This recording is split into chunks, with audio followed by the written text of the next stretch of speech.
Keselamatan dan kesehatan kerja merupakan hal yang sangat penting di setiap perusahaan. Karyawan yang merasa aman dan sehat di tempat kerja akan lebih produktif, bersemangat, dan cenderung untuk bertahan di perusahaan dalam jangka panjang. Oleh karena itu, perusahaan perlu memiliki ahli K3 yang berkualitas dan terlatih untuk memastikan lingkungan kerja yang aman dan sehat bagi karyawan. Tanggung jawab utama seorang ahli K3 di perusahaan adalah untuk mengevaluasi dan mengidentifikasi semua potensi bahaya di lingkungan kerja. Hal ini meliputi semua potensi risiko dan bahaya yang dapat mempengaruhi kesehatan dan keselamatan karyawan di tempat kerja. Ahli K3 di perusahaan turut bertanggung jawab untuk membuat dan memperbarui kebijakan K3.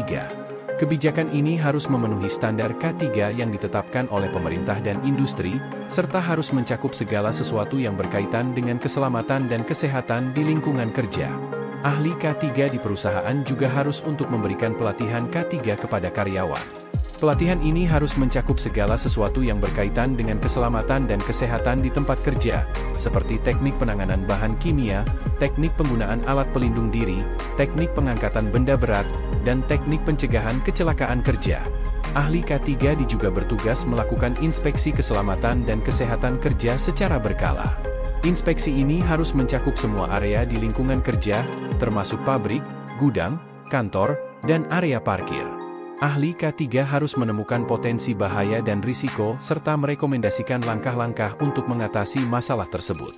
Ahli K3 di perusahaan juga bertanggung jawab untuk melakukan investigasi kecelakaan kerja. Tujuannya adalah untuk menemukan penyebab kecelakaan dan mengambil tindakan pencegahan untuk mencegah terulangnya kecelakaan serupa di masa depan. Ahli K3 harus menilai semua faktor yang terlibat dalam kecelakaan, termasuk peralatan, lingkungan kerja, dan perilaku karyawan. Dari penjelasan di atas, dapat disimpulkan bahwa tanggung jawab seorang ahli K3 di perusahaan sangat penting untuk memastikan keselamatan dan kesehatan karyawan.